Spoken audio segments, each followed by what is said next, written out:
Om Namo Bhagavate Vasudevaya. Om Namo Bhagavate Vasudevaya. Om Namo Bhagavate Vasudevaya.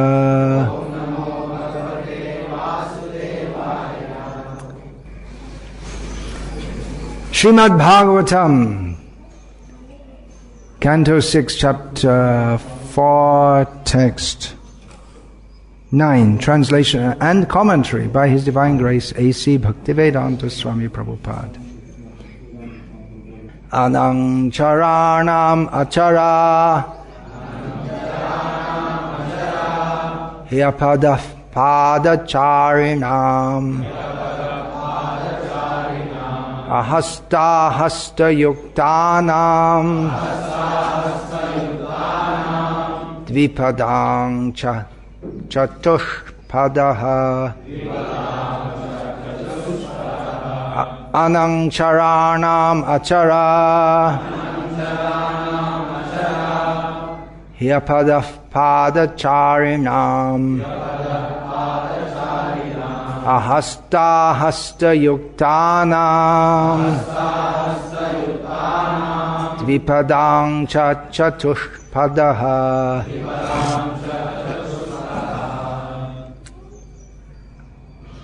Translation. By nature's arrangement, fruits and flowers are considered the food of insects and birds. Grass and other legless living entities are meant to be the food of four-legged animals like cows and buffalo. Animals that cannot use their front legs as hands are meant to be the food of animals like tigers, which have claws, and four-legged animals like deer and goats, as well as food grains, are meant to be the food of human beings. Purport. By nature's law, or the arrangement of the Supreme Personality of Godhead, one kind of living entity is eatable by other living entities. As mentioned herein, Dvipadang chatushpadaha, the four-legged animals, chatushpadaha, as well as food grains, are eatable for human beings. Dvipadam. These four-legged animals are those such as deer and goats, not cows, which are meant to be protected. Generally, the men of the higher classes of society, the Brahmanas, Kshatriyas and Vaishyas, do not eat meat. Sometimes Kshatriyas go to the forest to kill animals like deer because they have to learn the art of killing, and sometimes they eat the animals also. Shudras too eat animals such as goats. Cows, however, are never meant to be killed or eaten by human beings. In every Shastra, cow killing is vehemently condemned. Indeed, one who kills a cow must suffer for as many years as there are hairs on the body of a cow. Manu Sanghita says, Pravritir esha bhutanam nivrittistu mahapala. We have many tendencies in this material world, but in human life one is meant to learn how to curb those tendencies. Those who desire to eat meat may satisfy the demands of their tongues by eating lower animals, but they should never kill cows, who are actually accepted as the mothers of human society because they supply milk. The Shastra especially recommends Krishi Gorakshya. The Vaishya section of humanity should arrange for the food of the entire society through agricultural activities and should give full protection to the cows, which are the most useful animals because they supply milk to human society. Although this verse, in a general way, describes the different kinds of foodstuffs for different living beings within this world, Srila Prabhupada takes the opportunity in his purport to stress the point of cow protection, which Srila Prabhupada does in many, many purports. For instance, in the Srimad Bhagavatam, in his purport to Srimad Bhagavatam, Canto 1, Chapter 4, Text 9, he writes that to kill cows means to end human civilization. People are very proud of their modern civilization because they have arrangements for electricity and transport and mass communication. It's very sophisticated in a technological sense. But in terms of actual human values, because the killing of cows is, it's also made technologically possible. By modern technological means, it's possible to arrange factory farming, mass slaughterhouses, shipping of meat, wide shipping of meat by refrigeration. But this might seem to be a sign of civilization, that now everyone can eat meat daily. But it actually means to end human civilization, because human life is meant for God realization, or at the very least to lead a pious life. And there's no question of piety if the cows are killed. Why is that? Why cows in particular? Well, here Srila Prabhupada writes, they give milk, which is the most valuable food that nourishes the tissues, the brain tissues necessary for self-realization. Another major reason is because the cows are very dear to Krishna. So it's a pious activity to protect cows and extremely impious to kill cows or even mistreat cows. There are many, many quotes in Srila Prabhupada's books about this. And in Shastra there are so many. And it may seem to be mostly promoting piety, that if you protect the cows, it's a very pious activity. If you protect the cows, if you feed them. Of course, the people in factory farms, they also feed the cows. But if you feed the cow for the purpose of making the cow fat, so that you can kill the cow, that's not a pious activity. The intention to kill the cow immediately makes everything very, very sinful. So that is a central pillar of Vedic civilization, which all what we call Hindus up to the present day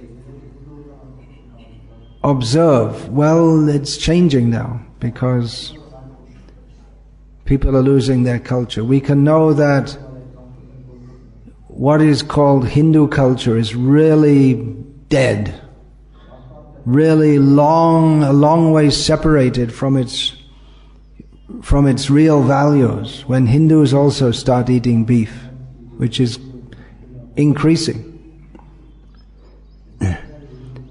The very fact that there's a majority Hindu population in this country, but cow slaughter is tolerated, means there's something very, very wrong. What's the point of saying Gar se kaho hum Hindu hai? It should be Sharam, Mahasharam se kaho. They're allowing this to go on. So we learn from Shastra, from Chaitanya Mahaprabhu, what he told to Chankazi, himself quoting Shastra, that those who kill cows, they must suffer in hell for as many thousands of years as there are hairs on the body of a cow. It means in a very, very, very long time.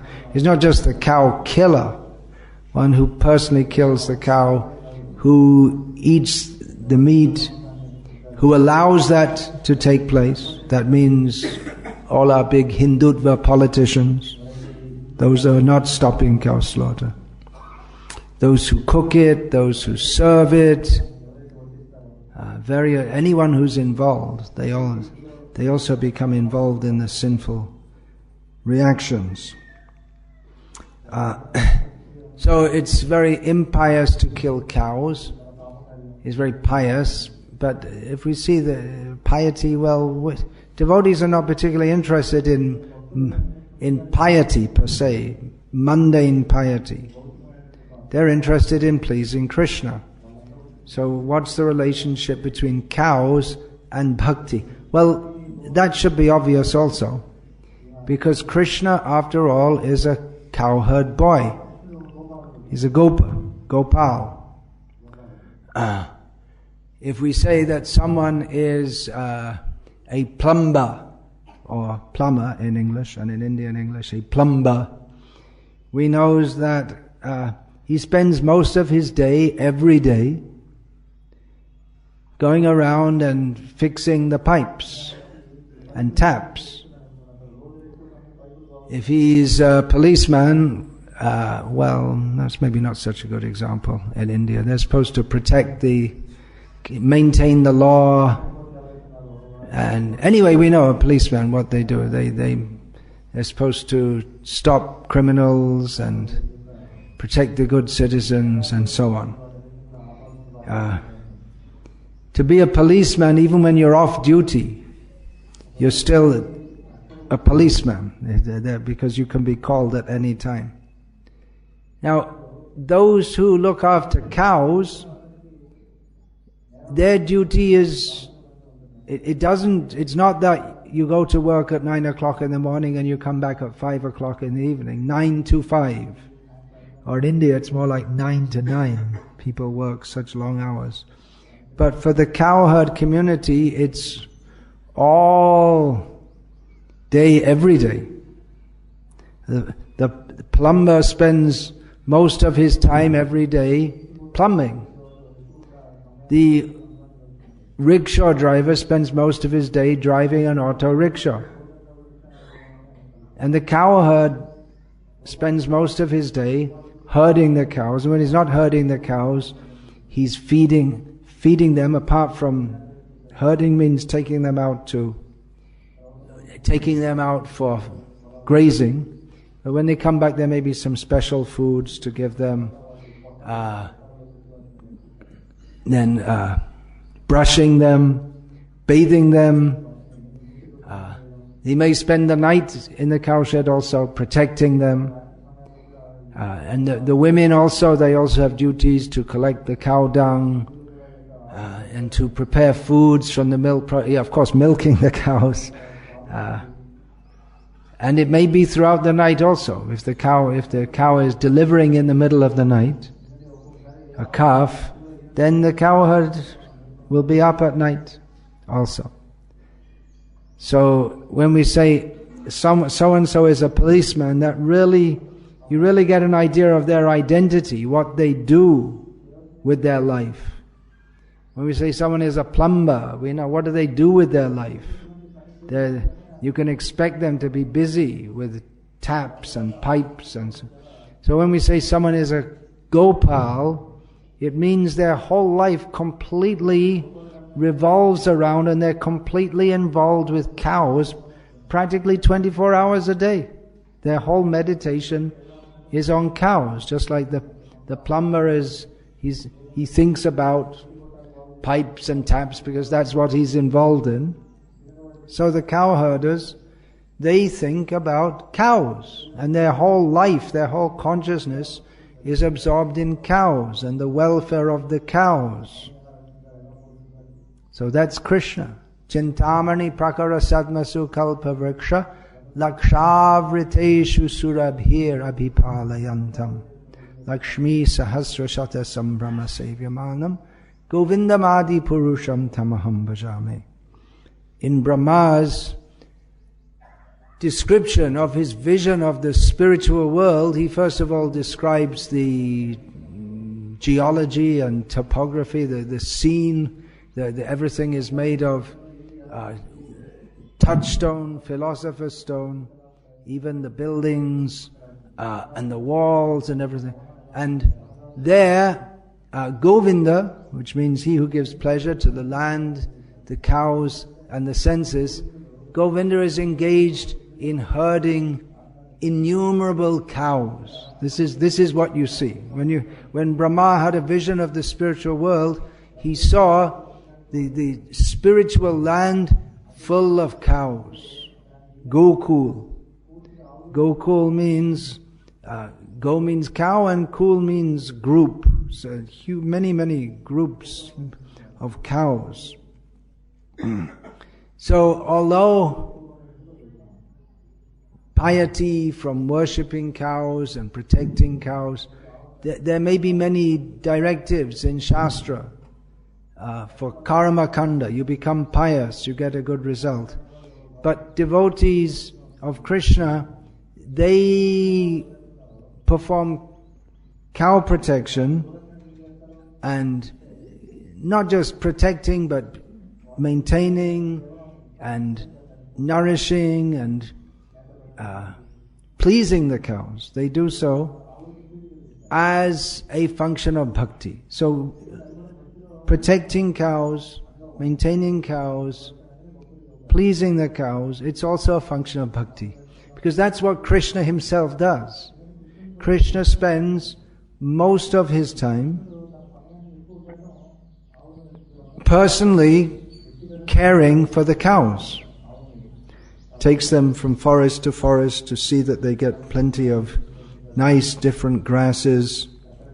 And so if his devotees do that also, specifically thinking that this is pleasing to Krishna, then certainly that will be very pleasing to Krishna. So for a devotee looking after cows, it's not considered a pious activity in the sense that materialistic people look after cows with the idea of getting a good result to go to the heavenly planets or whatever. But devotees do so as they do everything. Krishna te kila cheshta. They do everything for the satisfaction of Krishna. And Krishna is very pleased if the cows are looked after. He's very pleased even materialistic people do so. Pious materialistic people. Krishna becomes pleased with them. So cow protection is it can be considered a bridge between mundane piety and bhakti, because Krishna is pleased by that. And even materialistic people, they'll recognize Gopal, Krishna. They don't have a concept of pure devotional service, but they worship Gopal, the protector of the cows, and they also like to protect cows. So even within the karma kanda following of the Vedas, the Vedic culture, there's always a connection with Krishna for everyone, because Vedic culture and cow protection, they're inseparable. There's no Vedic culture without cow protection. It's absolutely central. So in this way also, Krishna gives an opportunity to everyone, if they agree to follow the Vedic culture, or if they're born into that and follow that.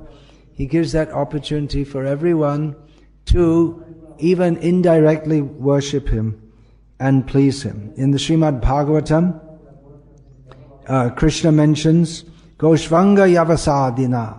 He's talking about maintaining the cows, feeding the cows. One of the ways by which Krishna can be pleased, when he's particularly talking about the worship of himself, he mentions how by feeding and pleasing the cows, Krishna is personally pleased. And of course, in Bhakti Rasamrita Sindhu, the Nectar of Devotion, among the activities mentioned in relation to Vaidhi Sadhana Bhakti, rules and regulations that all devotees should follow. Now this is not in Raganuga Bhakti. In Raganuga Bhakti, when one is cultivating a spontaneous attitude of devotion to Krishna, then definitely it's going to be central. Cows are going to be there because Krishna's there. And Krishna in Vrindavan means cows, and many cows. But even in the stage of Vaidhi sadhana, Ashvata tulasi dhatri go bhumish sura vaishnavaha pujita pranat pujita pranata dhyayata kshapyanti nirnang agham. Kshapayanti nirnang agham. Bhakti Rasamrita Sindhu, quoting from the Skanda Purana, that a devotee should worship or nourish the Ashvata plant, the Tulasi plant, the Dhatri, that's translated here as Amalaka, the cows. So it's and the earth, and the Brahmanas, the Vaishnava, they should all be worshipped and meditated upon, and this quote from Skanda Purana says that this diminishes one's sinful activities, all these activities, and Rupa Goswami quotes that, but he does so within the context of Vaidhi Bhakti, that this should be done. In the Srimad Bhagavata Mahatmya is mentioned. Remember, this is all in relationship to Bhakti, to Krishna. Uktam Bhagavatam Nityam Kritang cha Harichintanam Tulasi Poshanang Chaiva Dhenunam Sevanam Samam. Daily recitation of the Srimad Bhagavatam, remembering, thinking of Lord Hari, nourishing Tulasi, that means by giving water and so on, and serving the cow. They're all on the same level. They're all activities which are very pleasing to Krishna.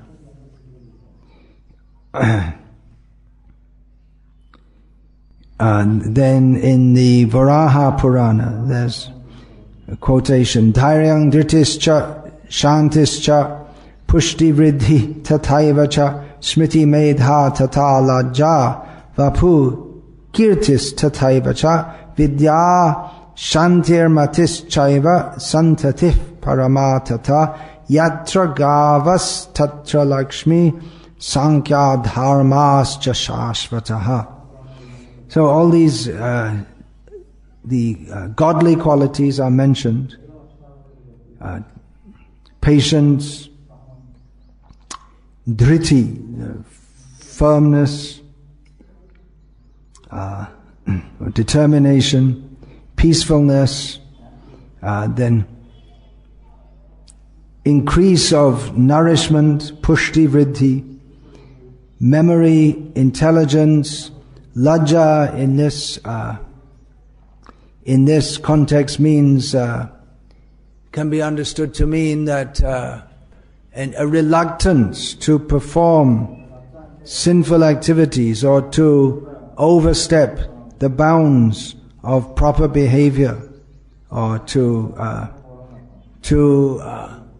disrespect elders. Kirti, one attains kirti, good fame, knowledge, and again peacefulness. They all come to those, these are all present where there are cows. If one is nicely looking after the cows, then all good qualities. Where there is the cow, there must be Lakshmi and all the demigods, and certainly Krishna. So she is most auspicious. Mentioned in Shastra, this is from Dharma Shastra, Vriddha Harita Smriti. Many of these quotes are collected by Bharat Chandra Prabhu. Krishistu sarvavarnanam samanyo dharma uchyate krishibhirti pashupalyam sarvesham na nishidhyate. So, of course, Krishi go raksha vanijam vaishya karma svabhavajam. The agriculture, cow protection, and trade are particularly mentioned by Lord Krishna in Bhagavad-gita as the natural occupations for the Vaishya. But this verse says that it's for everyone. The Vaishyas, they particularly concentrate on that. The agriculture and cow protection is for all Varnas. Although the Vaishyas do so on a big scale, but no one is forbidden from doing it.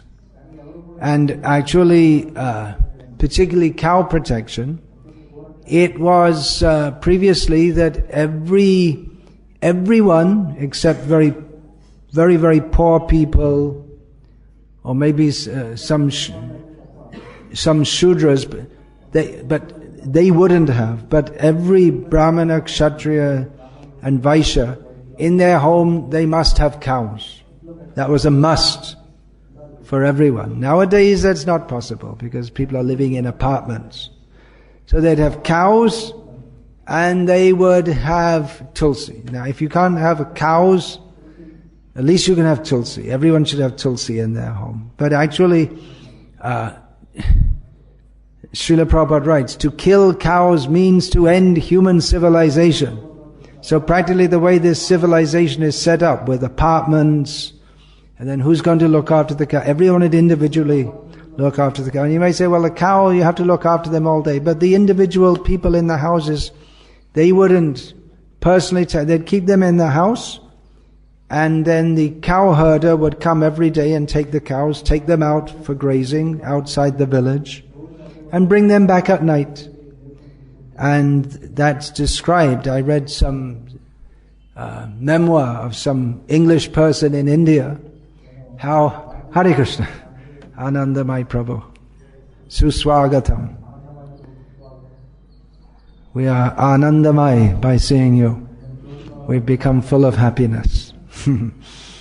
So it's described how in the villages, the cow, early in the morning, the cow herder would come and take the cows from every house and take them out all day and bring them back at night.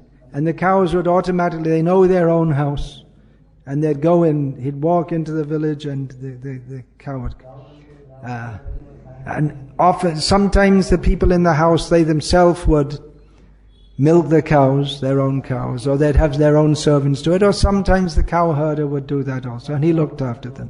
So everyone would keep cows. That was a must, to keep cows. And nowadays, people keep dogs. Srila Prabhupada was shocked when he went to the Western world. These people, they put so much value on dogs. They love their dog, not knowing they're going to become a dog in their next life by loving the dog. And they kill the cows. What kind of upside down society is this? Often we see, if you see Western tourists in India, if you go, just like when I was at Haridwar, you'll see so many Western trying to be yogis in Haridwar. And they all take compassion on the local dogs and they buy bread and feed the dogs. They're very concerned to feed the dogs. Meanwhile, cow killing is going on.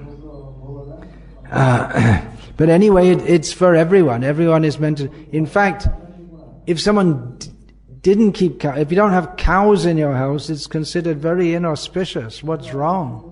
You must have cows. If the cow is there, then Krishna is there, Lakshmi is there, all the demigods are there. It must be auspicious. If you can't keep cows, then you're not following Vedic culture. You're not doing it. It's the duty of everyone to do that. In Bhakti also, keeping cows is it's a stimulus to Bhakti, because by seeing the cow we should remember Krishna, because Krishna is always surrounded by cows. In the Bhakti Rasamrita Sindhu is mentioned the udipana, or the stimuli for devotional service. So there's so many things. If you see the cool breeze blowing, the river Yamuna, the peacocks with their feathers, they all stimulate remembrance of Krishna. Certainly the cows. By seeing the cows, we should remember Krishna, who is a cow herder. Srila Prabhupada writes in the Nectar of Devotion, a devotee may be desiring to associate with the personality of Godhead as his cowherd friend. He will want to serve the Lord by assisting him in controlling the cows in the pasturing ground. This may appear to be a desire to enjoy the company of the Lord, but actually it is spontaneous love, serving him by assisting in managing the transcendental cows. So if we all want to go back to Godhead and go to Vrindavan, to go to Golok, the planet of the cows, then we can look forward to eternity with the cows. Because Krishna's pastimes are completely mixed up with the cows. If you become a gopi, want to be a gopi, what do the gopis do apart from dancing with Krishna? Gopi means they're cowherd women. Or in Vrindavan, if you have a human form, you're either a gopi or a gopa, which means a cowherd woman or a cowherd man. So life is fully involved in that. Or then if you become a tree, then you give shade to Krishna and the cows. You can become a cloud. That's also mentioned in the Bhagavatam, how the clouds, the gopis themselves praise the clouds as the friends of Krishna because they give shade to Krishna and the cows. They give shade to in the autumn season after the monsoon. This is described. So in this way, whatever form we take, it's going to be absolutely mixed up with that, with cows. I remember years ago speaking to one devotee in Gujarat and saying, at least when you come to the temple, can't you wear a dhoti? Why do you always have to wear pants? He says, I don't want to look like a cow herder. Because they think it's very low class to be a cowherder. But in this regard, there's a narration in Sri Chaitanya Charitamrita that there was a wandering astrologer. He would go here and there, and he came to Navadip. He came to the house of Jagannath Mishra, and Nimai was there. And Nimai said to him, so, you're an astrologer, can you tell me my previous birth, what I was? And the astrologer said, okay, give me the time, date, everything, place of birth, date. So he calculated, and he went into meditation. He says, oh, you are the Supreme Brahman. All the universes emanate from you. You are the beginning, the middle, and end of all things. And then I said, you're not a good astrologer. I happen to know that in my previous life I was a cowherd boy. And from the piety of protecting cows, I've now become a Brahmin in this life. The astrologer was right.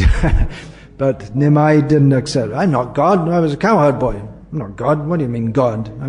I have to look after the cows. I can't be God. I'm too busy looking after the cows. How can I be God?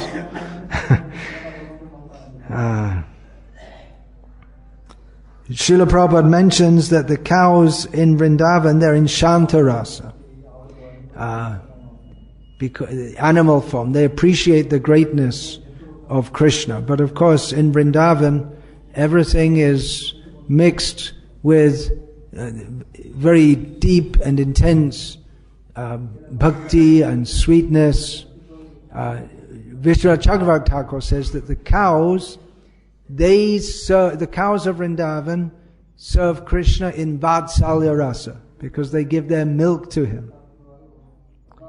And we know from yesterday I was talking about Brahma. Was it yesterday?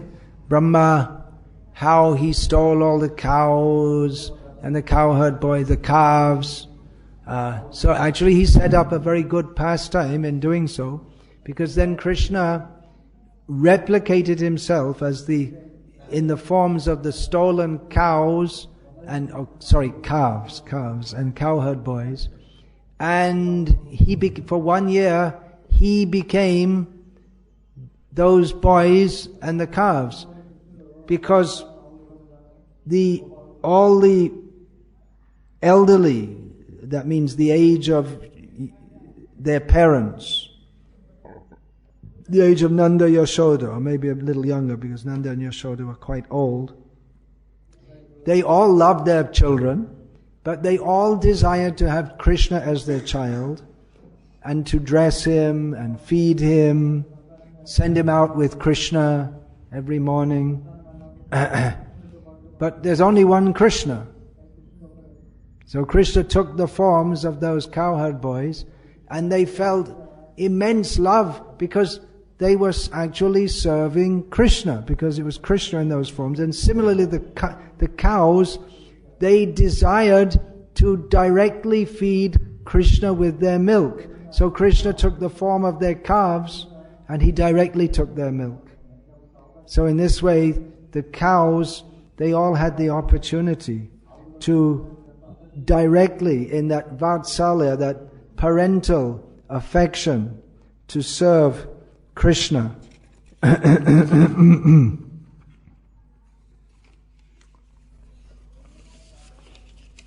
Yeah, from the nectar, quotes from the Nectar of Devotion. That even those who serve Krishna in Shantaras, in Vrindavan, they're appreciating Krishna. They want to see Krishna. When will that glorious day in my life come when it will be possible for me to go to the bank of the Yamuna and see Lord Krishna playing there as a cowherd boy? Specifically as a cowherd boy. The devotees who want to serve Krishna in Vrindavan, they're not particularly interested to see Krishna as the universal form, or as Dwarakadhish, or Parthasarathi. They want to see him with his cows in Sakya-rasa. Krishna going into the forest to tend the cows, Srila Prabhupada writes, is an impetus for Sakya-rasa. Our devotees, they aspire to help Krishna herd his cows. We have to serve Krishna. How are you serving Krishna? Help him in herding the cows. The gopis, they're also very conscious of the gopi lovers of Krishna. They're also very conscious of Krishna as a cowherd boy, and they love him as a cowherd boy. They don't love him as the very opulent Supreme Lord. They love him as one of their own community. From the gopis speaking to Krishna from 10th canto of Bhagavatam. Dear Krishna, what woman in all the three worlds wouldn't deviate from religious behavior when bewildered by the sweet, drawn-out melody of your flute? Your beauty makes all the three worlds auspicious. Indeed, even the cows, birds, trees and deer manifest the ecstatic symptom of bodily hair standing on end when they see your beautiful form. Now you may wonder, how can Krishna get away with playing a flute when it's known that he uses the flute for calling the gopis? How can he do that? Because the flute sound goes all over Vrindavan. Well, the cowherd boys have a flute for calling the cows, but he also calls the gopis. The sound of the flute is meant for calling the cows, but the gopis become attracted to that also. Also, it's described in Vrindavan when the gopis themselves describe that when Krishna plays the flute, his transcendental flute, then even the calves who are drinking from their mothers the milk, they all become stunned and stop. Now, those of you who have had anything to do with cows know that when calves are drinking milk from their mothers, You can't stop them. The only way, you have to physically pull them away. They're completely, it's like the meditation of a yogi. They're completely absorbed. For the calf taking the milk from the mother, there's nothing he can think of. He's just completely loving to do that. And the cow also comes and turns around and licks the calf. So she's also completely absorbed in that. The calf is completely absorbed in taking the milk, which is the liquid form of the affection of the mother, and the cow is licking the calf, and it's a complete exchange of affection. But when they hear the sound of the Krishna's flute, they all become stunned and stop, and they forget that she is feeding and the calf is taking the milk. Which is also why there's another reason why it's very important for us to protect cows. We want to offer to Krishna milk from protected cows, and if we take milk from cows that are not protected, we don't get the affection. The protected cow she's protected, she's loved, and she reciprocates with love. And that love comes into her milk. Her love manifests as that milk. But for the cow who's beaten and tortured and eventually slaughtered, you have all the sinfulness of the people who are doing that. That mixes. That consciousness mixes there. So, for so many reasons, it's important to protect the cows. From the Srimad Bhagavatam also, when Krishna had gone away from the rasa dance, the gopis were imitating Krishna's pastimes. One gopi perfectly imitated how Krishna would call the cows who had wandered far away, how he would play his flute, and how he would engage in various sports. And the others congratulated her with exclamations of well done, sadhu, sadhu. The gopis also say, praying to Krishna, your lotus feet destroy the past sins of all embodied souls who surrender to them. Those feet, so praying to the lotus feet of Krishna, what do those feet do apart from being prayed to? Those feet follow after the cows in the pastures. So we want to follow the feet of Krishna, and Krishna is following the cows. And those feet are the eternal abode of the goddess of fortune.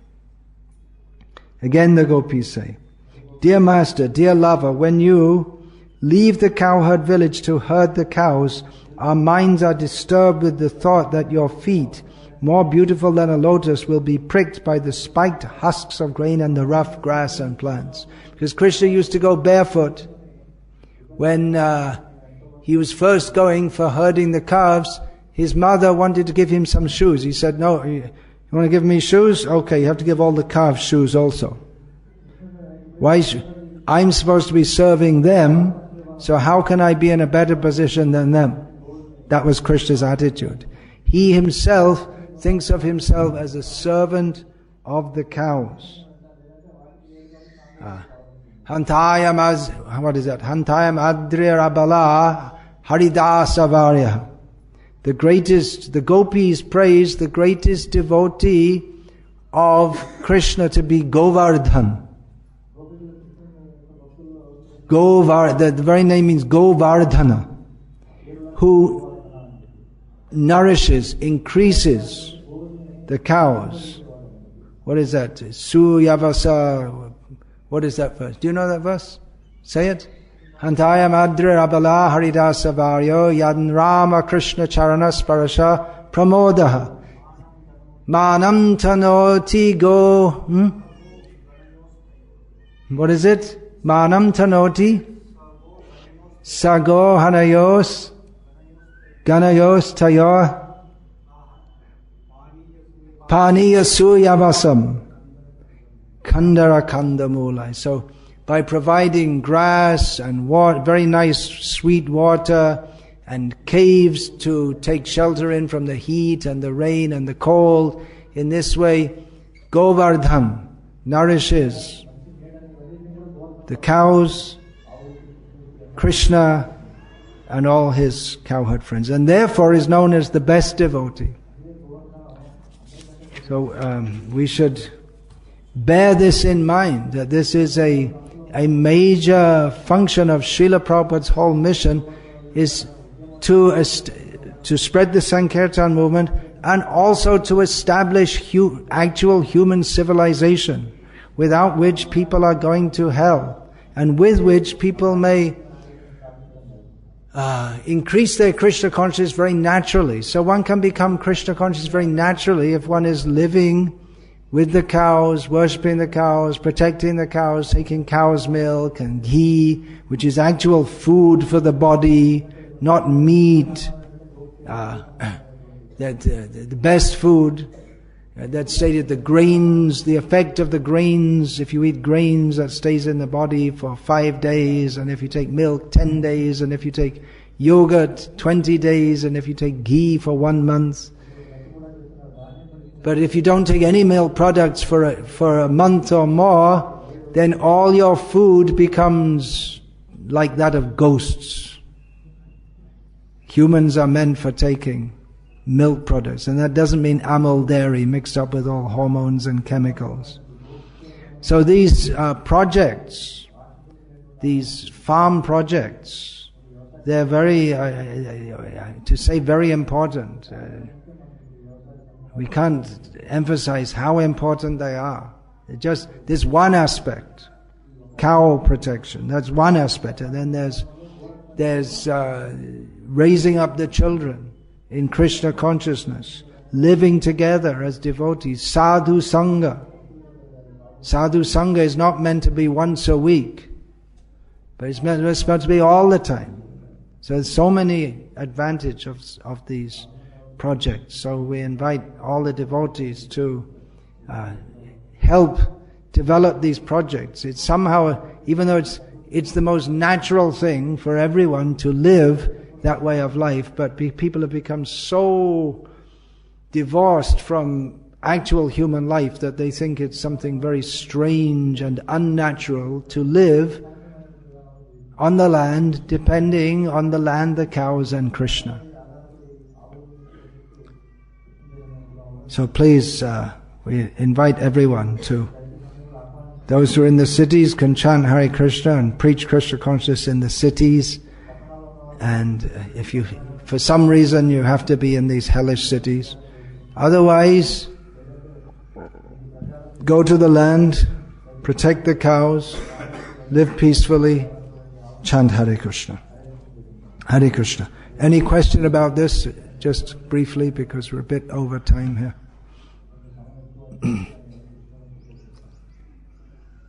All right, finish. Hare Krishna. All glories to His Divine Grace, Srila Prabhupada. Srimad Bhagavatam Ki Jai.